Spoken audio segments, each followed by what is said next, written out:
Est-ce que vous vous reconnaissez? Vous démarrez motivé, vous allez avoir une nouvelle idée, un nouveau projet, une nouvelle routine et vous êtes super à fond, vous vous dites: «Oh yes, cette fois c'est la bonne». Et puis, quelques jours plus tard, quelques jours passent et vous passez déjà à autre chose puisqu'il y a quelque chose d'autre qui vous intéresse et vous faites cela encore et encore et encore. Donc si vous vous reconnaissez, cet épisode va vous aider à comprendre ce qui se passe avec vous-même. Parce qu'aujourd'hui, on va parler du syndrome de l'objet brillant. Et c'est un sujet que j'adore puisque c'est exactement ce que j'essaie de faire, de vous aider à tenir vos objectifs en alliant avec votre bien-être. Puisqu'il y a énormément de personnes aujourd'hui qui passent à autre chose très très vite et qui, après quelques mois, abandonnent, ils n'ont plus de motivation, ils se sentent démotivés, ils n'ont pas d'énergie parce que en fait, ils ont été trop dispersés. Et ça, c'est le syndrome de l'objet brillant. Donc aujourd'hui, dans cet épisode du jour, je vais vous aider à comprendre qu'est-ce qu'est le syndrome de l'objet brillant, quelles sont les raisons, les conséquences, et je vais vous donner des tips pour pouvoir vous en sortir, pour vous aider en fait à aller au-delà de ce syndrome de l'objet brillant. Comme vous pouvez le voir, j'ai changé d'angle. Je vous disais dans l'épisode précédent que ça me perturbait à cause de mes tocs d'avoir ma tête de lit un peu de travers par rapport à mon ordi, donc j'ai changé d'angle. Clairement, ça me perturbait trop de voir ça en caméra, donc voilà. Bon là, c'est un peu comme vous voyez ennuyeux parce qu'il y a pas grand-chose en termes de décoration, mais ça va être l'espace où je vais essayer de faire un espace podcast avec de la décoration, donc ça va venir au fur et à mesure. Donc si vous me regardez sur YouTube, vous voyez de quoi je parle. Bref, rentrons dans le vif du sujet. Dans un premier temps, laissez-moi vous expliquer qu'est-ce que le syndrome de l'objet brillant. Donc en fait, le syndrome de l'objet brillant, c'est quand vous êtes attiré constamment par la nouveauté, que vous êtes toujours à penser à quelque chose d'autre, à la prochaine chose à faire, et que vous passez à une idée à l'autre sans vous tenir à vos objectifs principaux. C'est-à-dire que vous allez avoir des objectifs principaux, mais au final, vous ne vous tenez pas à ces objectifs principaux parce que vous allez être dispersé constamment par quelque chose d'autre, une nouvelle idée, un nouveau projet, une nouvelle tendance. Et au final, vous vous égarez et vous laissez tomber vos objectifs principaux puisque votre tête est toujours ailleurs. Donc, votre énergie n'est pas concentrée sur l'essentiel et du coup est dispersée et dans tous les sens. Donc, vous allez commencer à faire beaucoup de choses, mais vous allez très peu terminer ces choses. Et cet épisode, il tombe à pic parce que justement, je parlais à quelqu'un que je connais qui a exactement ce syndrome-là. On se parlait en mémo et il me parlait de toutes les choses qu'il a envie de faire. C'est qu'il avait commencé un projet de musique, etc. Et ensuite, il me parlait, oh, j'ai envie de faire ça, donc je vais faire ci, ça. Ah, j'ai envie de faire ça. Donc, il me parlait de toutes ces choses-là qu'il commençait, mais pas terminé. Et je lui ai dit, mais là, attends, t'as le syndrome de l'objet brillant, en fait, là, de tout ce que tu me dis. C'est que t'as un projet en tête, mais au lieu de le terminer, tu penses déjà à la prochaine chose à faire, alors que t'as même pas mis les bases de ce premier projet. Et ça, c'est exactement, on va dire, le cas d'une personne qui a ce syndrome de l'objet brillant. Il faut, dans un premier temps, quand vous avez un projet, une nouvelle idée, la faire fleurir au lieu de l'arrêter en plein milieu. Donc sinon, cette première idée ne verra jamais réellement le jour ou vous verrez jamais les résultats arriver puisque vous serez passé à quelque chose d'autre. Donc non, le but c'est que vous puissiez avoir cette satisfaction d'avoir accompli ce premier projet, cette nouvelle idée ou quoi que ce soit, puis passer à autre chose. Pas simplement de jongler de projets de nouvelles idées à nouvelles tendances et quoi que ce soit. Parce que le problème, ce n'est pas d'avoir trop d'idées. On n'a jamais trop d'idées. C'est très bien que vous ayez des idées et que vous soyez créatif. Le problème, c'est que vous changez d'idées beaucoup trop vite. Vous pouvez très bien garder les idées que vous souhaitez, mais il faut les développer petit à petit et ne pas jongler d'une idée à une autre trop rapidement. Parce que je suis sûre que vous avez la motivation, je suis sûre que vous avez cette capacité à aller de l'avant, à créer Mais là, c'est simplement qu'il y a un très gros manque d'organisation et qu'il y a aussi une énorme dispersion. Et il y a plusieurs raisons pour cela. C'est que dans un premier temps, le cerveau de l'être humain adore la nouveauté. Et on va pas se mentir, c'est très bien d'aimer la nouveauté. Et c'est génial puisque justement, on est dans un monde où tout évolue, tout est nouveau. Donc, quand il y a quelque chose de nouveau, forcément, on veut saisir cette opportunité de se dire oh ouais, moi aussi je veux tester. Donc c'est vraiment avoir cette dose de dopamine puisque ouais, il y a quelque chose de nouveau, donc oui, j'ai une nouvelle idée par rapport à ce qui vient d'arriver, donc je veux saisir cette opportunité. Et il y a aussi cette fear of missing out, donc le FOMO de se dire que bon, bah si je ne saisis pas cette opportunité, je vais manquer quelque chose. Alors que en vrai, pas du tout, vous n'allez rien manquer du tout puisque il y aura toujours de la nouveauté et si vous ne faites pas cette chose, cette nouveauté, vous ne saisissez pas cette opportunité-là, c'est pas grave, il y a toujours une nouvelle opportunité qui va arriver en fin de compte. Donc vous allez avoir cette sensation d'excitation quand il y a quelque chose de nouveau parce que c'est quelque chose de nouveau. Et justement, quand on a un projet pendant très longtemps, et ben parfois on se sent coincé dans notre projet actuel et on veut passer à autre chose. Mais c'est là où il y a ce petit piège, mais je vais en parler après. Donc du coup, quand vous êtes attiré par cette nouvelle chose, quelque chose de nouveau, vous allez vous sentir dans un premier temps aligné avec cette nouvelle chose qui arrive. Mais par la suite, eh ben, c'est là que ça va vous lasser.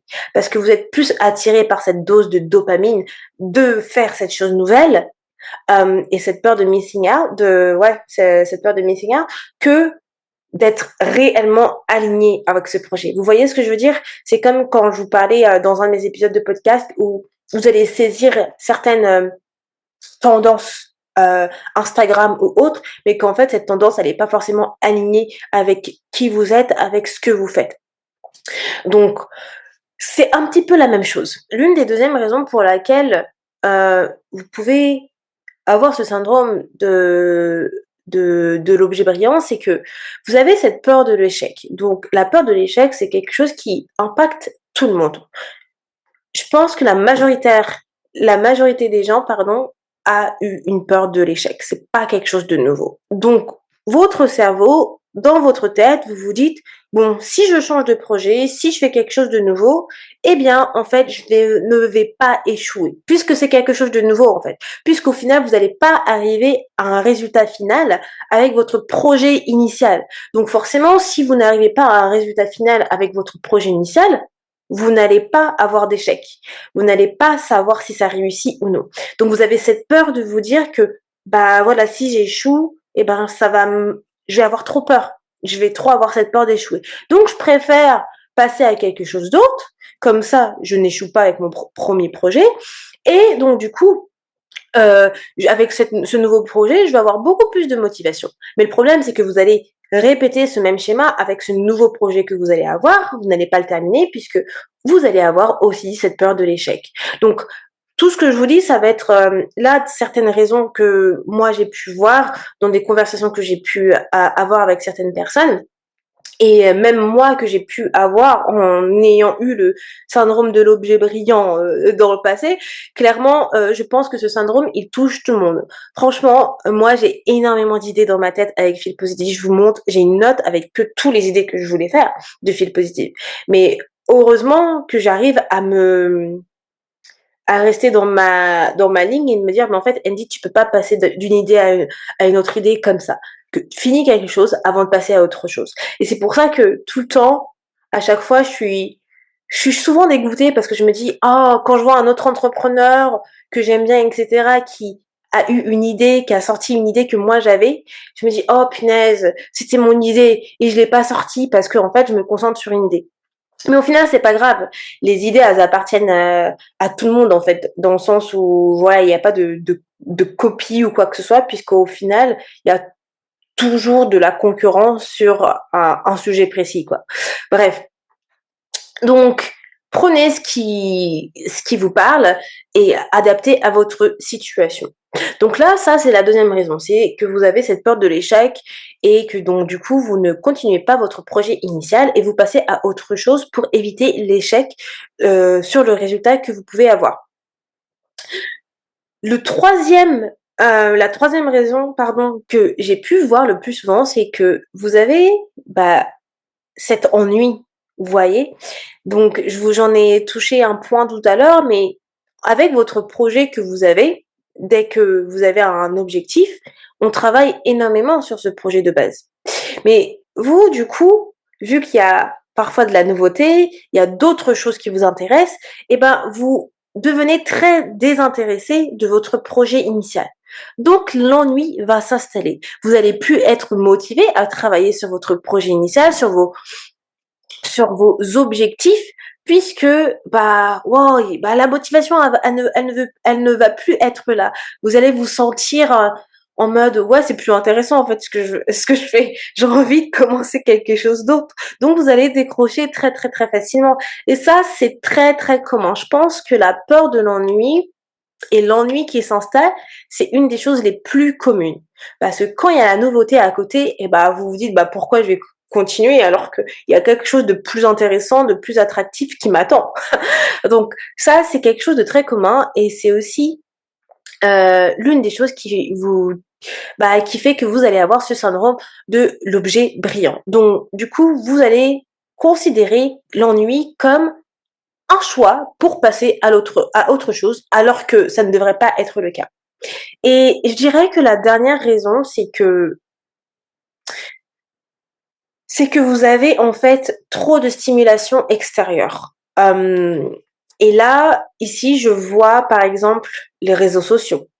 Le fait est que vous pouvez avoir trop de stratégies en tête, mais que vous n'en mettez pas une seule en place. Le fait est que bah, justement, vous avez beaucoup trop d'idées, mais que ces idées-là, elles sont trop dispersées et que vous n'arrivez pas forcément à les mettre sur papier, à les planifier, à avoir un plan d'action, etc. Donc, vous allez être constamment distrait sans avoir de plan précis et bah, avec la stimulation, que ça soit externe et de votre mental, et bah, vous allez justement constamment faire quelque chose de nouveau. Et la stimulation extérieure comme ça, surtout des réseaux sociaux, les réseaux sociaux, c'est très bien pour justement être inspiré de tout ce qui est nouveau. Mais là, c'est un piège aussi pour le syndrome de l'objet brillant. Si vous êtes quelqu'un qui peut être très vite stimulé à faire des choses nouvelles, eh ben, ça va vous mettre dans un piège parce que pour le coup, vous allez abandonner très vite vos projets initiaux. Le fait est que vous avez ce syndrome de l'objet brillant fait que vous allez avoir énormément de frustration.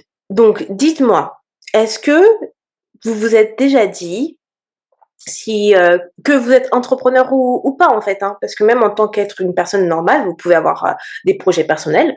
Donc, est-ce que vous vous êtes déjà dit, en fait, je fais plein de choses, mais je ne termine rien. Je ne termine rien, je n'avance pas, je n'avance jamais et je ne vois jamais le résultat. Ça, c'est de la frustration que vous avez et c'est aussi les conséquences du syndrome de l'objet brillant. Bah, tout simplement, vous ne terminez jamais parce que vous passez toujours à autre chose. Est-ce que vous avez déjà pensé que, bah, vous n'avez plus confiance en vous pour aller au bout d'un projet?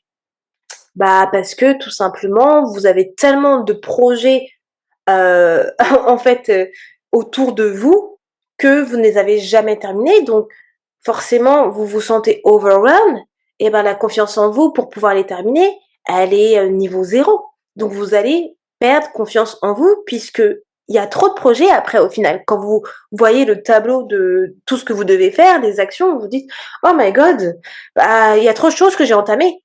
Donc là, perte de confiance zéro. Vous allez Ça va vous perturber tellement et ça, c'est une grosse conséquence et c'est pour ça qu'il faut faire très attention parce que à partir du moment où vous perdez confiance en vous, pour l'atteinte de vos projets, eh ben, vous pouvez plus rien faire. C'est là que vous êtes à plat et que, bah, vous ne faites plus rien. Vous ne faites plus rien parce que vous êtes trop démotivé, vous n'avez plus confiance. Et bah, quand vous arrivez à ce stade, je peux vous dire que là, vous vous envolez à la muerte parce que, bah, vous perdez du temps. Vous perdez du temps sur l'avancement de vos projets, alors que si vous vous étiez concentré sur un seul projet et pas dispersé, vous aurez beaucoup plus avancé et vous n'aurez pas eu cette perte de confiance en vous-même. Aussi, les conséquences, c'est que, bah, le syndrome de l'objet brillant, il fait que vous allez avoir énormément de fatigue mentale. Et la fatigue mentale, je pense que c'est aussi quelque chose à faire très attention, hein, parce que plus vous allez avoir trop de décisions, plus vous allez être dans trop de directions, dans trop d'idées, et ben plus ça va vous fatiguer mentalement. La charge mentale va être là parce que bah une idée, un projet, un objectif, ça engage des actions, ça engage de la charge mentale. Plus vous en avez, plus vous allez avoir plus d'actions, plus de décisions, plus de charge mentale. Donc là aussi, ça va être une grosse conséquence à faire attention. Et l'une des dernières conséquences que je dirais, c'est que vous allez avoir bah, toujours cette impression de stagner au final. Il n'y va pas avoir de différence là-dessus. Si vous aviez eu cette impression de stagner avec votre premier projet initial, et ben cette impression de stagner, elle va rester avec les autres projets. Pourquoi? Parce que comme je le disais, c'est que avec les raisons que j'avais énoncées et que l'une des raisons c'était la peur de l'échec, vous allez avoir votre premier projet, vous allez du coup pas le continuer parce que vous allez avoir cette peur de l'échec. Dans le deuxième projet, ça va être la même chose. Troisième projet, ça va être la même chose, et ainsi de suite. Donc, vous allez stagner pour tous ces projets. Ils vont rester tous au même stade, sans avancement, puisque vous ne les aurez jamais terminés. Vous voyez ce que je veux dire? Donc, vous allez avoir cette impression de stagner. Alors qu'au final, vous aurez fait beaucoup. Dans votre tête, vous allez vous dire, mais en fait, j'ai fait beaucoup de choses. Regardez tous les projets que j'ai. Ouais, mais en fait, ces projets-là, ils sont pas aboutis. Ils restent toujours au même stade. Donc, ça ne veut pas forcément dire que vous avez été ultra productif, puisqu'il n'y a rien qui a été fini au final. Donc, selon moi, quand je vous fais tout cet état des lieux-là avec les raisons et les conséquences, ce n'est pas que vous êtes quelqu'un de perdu. Au contraire, moi, ce que je vois, c'est une personne qui est attirée par le nouveau, une personne qui est créative, une personne qui a plein d'idées, mais qui est trop dispersée. Et ça, c'est quelque chose que je vois souvent, justement, avec les personnes qui m'approchent et que je vous aide avec ma méthode aparté pour que vous ayez une méthode claire et très concrète. Parce que le but, ce n'est pas d'être dispersé. Le but, c'est d'être productif et aligné. Donc, je vais vous dire comment vous pouvez vous sortir de ce syndrome de l'objet brillant. La première chose, ça va être encore une fois l'alignement. Revenir à une vision claire. Donc, vous devez vous poser et vous demander qu'est-ce que vous souhaitez vraiment? Qu'est-ce que vous voulez vraiment? Pas dans une semaine quand il y a une nouvelle tendance qui va arriver, ok, mais plutôt qu'est-ce que je veux vraiment dans ma vie? Donc là encore, c'est quelque chose que je vous apprends dans ma méthode aparté où je vous fais lister tous vos objectifs de vie. Vraiment, tout. Tous vos objectifs de vie pour que vous ayez une visibilité sur tout ce que vous souhaitez accomplir. Et en fait, tout ça, ça vous permet d'avoir en fait bah, une visibilité de ce qui est très important pour vous.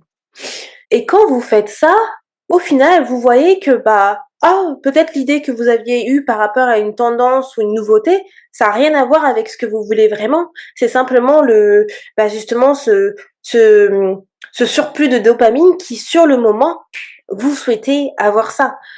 C'est comme les achats impulsifs en fait. Oh, il y a cette nouvelle robe qui a l'air trop belle. Je veux me l'acheter maintenant, mais en fait cette robe elle va jamais vous servir. Vous allez jamais la porter. Et ben c'est un peu pareil là quand vous avez ce syndrome de l'objet brillant. Quand vous allez avoir une tendance ou une nouveauté, oh, je veux prendre cette opportunité de cette nouveauté, mais cette nouveauté là au final elle ne vous correspond pas. Vous allez créer un projet qui au final ne vous correspond pas, qui n'est pas aligné avec vous. Donc concentrez-vous sur qu'est-ce que vous voulez vraiment. C'est très important pour rester toujours aligné à vos projets, à vos objectifs. Ensuite, vous allez devoir vous concentrer sur 2 objectifs. Donc dans tout ce que vous avez listé, dans ce que vous voulez vraiment, vous devez choisir simplement 2 choses sur lesquelles vous allez vous concentrer. Et tout dépend aussi est-ce que c'est quelque chose, par exemple, je sais pas, si vous dites que ce que vous voulez vraiment, c'est, j'en sais rien, créer votre projet, de podcast, et ben, ça, c'est peut-être un objectif. Ça peut être un objectif court terme, parce que en 6 mois, vous pouvez très bien créer un podcast et mettre en place des actions. Donc vous avez, OK, un objectif. Un autre une chose que vous souhaitez vraiment, c'est peut-être, je ne sais pas, allez, disons, heu, changer de travail en même temps. Bah, ça peut être aussi un objectif court terme ou un objectif moyen terme. Donc c'est 2 choses que vous pouvez faire à la fois. Je vois pas ces choses-là comme des choses compliquées, et en fait, si vous avez ces 2 choses-là, vous allez devoir vous concentrer simplement sur ces 2 choses-là, et à partir de là, vous allez choisir du coup quelles sont les actions et les priorités pour ces choses-là. Donc vous vous mettez que cela dans votre tête, rien d'autre. Vous choisissez, vous choisissez 3 priorités à chaque fois pour ces 2 objectifs. Rien d'autre, pas 5, pas 10. Vous restez concentré. Essayez d'éviter le bruit extérieur, essayez de vous concentrer sur l'essentiel et sur ce que vous pouvez faire. Donc c'est pour ça que les personnes qui ont le syndrome de l'objet brillant, elles doivent vraiment se poser pour faire ce type d'exercice. Parce que c'est comme ça qu'elles se dispersent. C'est qu'elles ne se posent pas assez pour écrire et se dire, OK, pour cet objectif, je dois faire ci, ça, ça, ça, ça. Parce que quand vous avez une liste de ce que vous devez faire, vous n'allez pas faire autre chose. C'est pourquoi je trouve super important et que je me répète énormément, mais je vous dis toujours, heu, faites une to-do list, écrivez les choses que vous devez faire, ayez une visibilité. Parce qu'en ayant une visibilité sur ce que vous devez faire, avoir dans votre agenda ou quoi que ce soit, ça vous permet de vous, stick to the plan. You know what I mean? Donc de rester concentré sur ce que vous avez dit que vous allez faire. Vous allez pas faire autre chose. Donc prenez le temps de faire ces exercices-là. Prenez le temps d'écrire vos objectifs, prenez le temps d'écrire: «OK, ces actions-là je vais faire ces actions-là pour cet objectif. Je vais mettre ces 3 priorités», et cetera, et cetera, et cetera. Autre chose qui est important, c'est de vous dire que si vous souhaitez qu'un de vos projets, arrive à sa fin, arrive à un résultat, eh bien, il va falloir persévérer et aussi ne pas abandonner. Ce n'est pas en passant à autre chose que vous allez voir les résultats d'un projet. Et c'est pourquoi l'étape 1 où je vous ai dit, bah, pensez à ce que vous souhaitez vraiment, c'est important parce que quand vous pensez à passer à autre chose, demandez-vous: est-ce que cela respecte ma vision? Est-ce que cela respecte mon alignement? Et je peux vous dire que rien qu'en répondant à cette question, vous allez vite fait avoir la réponse que, bah, en fait, non, ça répond pas à ma vision, ça répond pas à mon alignement, donc vous allez rester sur votre ligne et vous recadrer directement. Un autre point à prendre en considération, c'est de se concentrer sur, hem, sur la création et non la consommation. Donc réduisez vos distractions. Donc, plus vous créez, moins vous allez consommer. Et ça, c'est une partie très difficile puisque justement, les personnes avec l'objet brillant ont la tendance à consommer beaucoup plus et à se disperser que créer à la fin. Puisqu'ils vont passer de projet en projet. Donc, essayez de ne pas trop vous distraire à regarder trop de choses ailleurs ou quoi que ce soit et concentrez-vous sur vos projets. Ce qui est important. Parce qu'au final, en en consommant trop, c'est là que vous allez être attiré à faire quelque chose d'autre. Et mon dernier point pour vous, que je conseille, c'est que à chaque fois que vous avez une idée et que vous vous voyez être, attiré à faire quelque chose d'autre, écrivez-la en quelque part. Dans une note de téléphone, dans un journal, faites ce que vous voulez, écrivez-la et écrivez également: «OK, à quel moment vous souhaitez créer cette chose-là?» Comme ça vous évite de se dire: «Je vais le faire maintenant», mais plutôt de se dire: «OK, bah, j'ai cette idée. À quel moment je peux créer cette idée après que je réussisse mon objectif? Comme ça vous permet de toujours vous rappeler que vous êtes en train de faire quelque chose qui est important pour vous, sans vous disperser. Tout le temps, quand vous avez une nouvelle idée, juste écrivez-la et dites-vous, est-ce que c'est une idée long terme, moyen terme, court terme et quand est-ce que vous pouvez la commencer? Quand est-ce que vous pouvez la commencer après que vous ayez terminé votre projet? Et la seule chose aussi que j'aimerais mettre en avant, c'est que bien évidemment, il y a des projets qui parfois ne réussissent pas, d'accord? Hem, mais toujours vous demander est-ce que le projet que vous avez, il est toujours aligné avec vos objectifs, avec qui vous êtes? Si c'est le cas, vous continuez. Si ce n'est plus le cas, bien évidemment, vous pouvez l'arrêter. Mais il y a une différence entre arrêter un projet complètement parce qu'il n'est plus aligné et une différence de passer à autre chose parce que vous êtes trop dispersé. Donc faites bien la différence entre les 2, parce que sinon vous avez simplement le syndrome de l'objet brillant en allant un petit peu partout et vous n'êtes pas concentré en fait, sur, ce qui est aligné et ce qui n'est pas aligné. Voilà les amours pour cet épisode d'aujourd'hui où je vous ai parlé du syndrome de l'objet brillant. Je trouve que c'est très important. Je vais vous mettre en description de l'épisode que j'avais fait sur ma méthode aparté. C'est un long épisode où je vous explique en fait, ma méthode aparté qui permet d'allier en fait vos objectifs à votre bien-être et qui vous permet d'avoir vraiment un plan d'action pour pouvoir avancer sur vos objectifs. Voilà tout le monde, moi je vous dis à lundi prochain pour un nouvel épisode. Ciao!